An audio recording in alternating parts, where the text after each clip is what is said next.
this is Kevin from the chesswebsite.com. Today we're going to be going over the Sicilian defense for black, and it starts out pawn to e4 and black responds pawn to c5.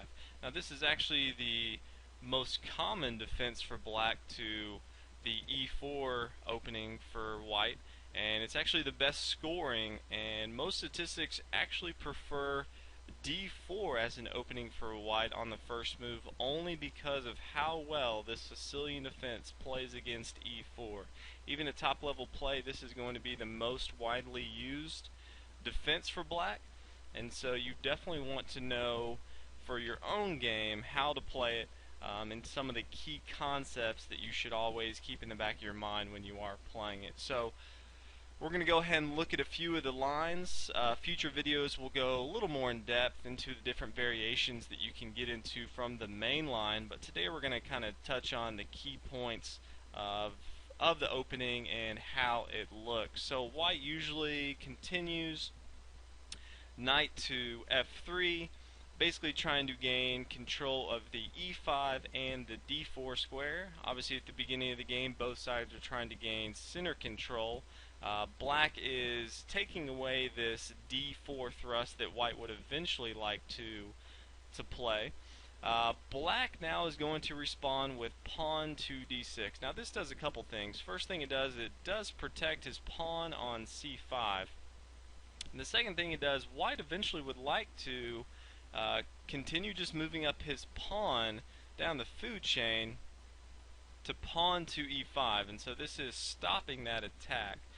So a very good move. He's got a nice little pawn structure. Keep in mind though that his bishop on f8 is not going anywhere anytime soon. He is blocked by 3 pawns. Eventually though you're going to want to move this pawn either to e6 or e5. You're eventually going to want to get your bishop to e7 unless you play the dragon and you fianchetto.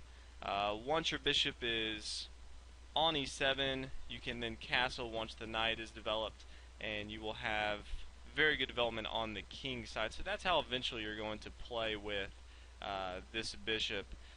Your bishop here on the c8 square, you're eventually going to want to thrust this pawn on the b file, and you're going to want to get the bishop on this long diagonal aimed right at the king side. So a few key concepts to look at the very beginning. We're going to continue forward with the main line.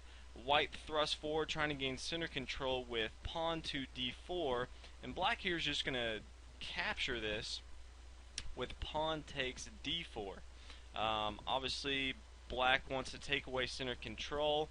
White now has 2 options. He can take with the knight, take with the queen. Obviously you don't want to take with the queen early on with white, just because you don't want to get your queen involved too early, and if you do take, black can always develop his knight here with c6, and black will have to retreat his queen, losing a tempo. So more than likely you will see knight captures d4. Again, these moves that I'm saying should not be done. If they are done by your opponent, you should definitely take advantage of those moves and exploit your mistakes by your opponents. So from here, black usually continues with knight to f6, basically putting pressure on this e4 square, trying to put more pressure on the center. White now has to respond to defend this. The best way to do that is the main line, which is just simply knight to c3. And now there are 3 very good variations that we're going to touch on. And later videos we will go a little more in depth. The first one is the Nassdorf, which is just pawn to a6, and this is actually a very aggressive move. White can no longer come with his bishop and attack the king. Eventually you can thrust forward with this pawn to b5. It has a defender from the a6 square. Your bishop can come on this long diagonal attack. So at the outset it doesn't look like it does much, but as the game goes forward, it's going to be a very good move as you try to attack the king side.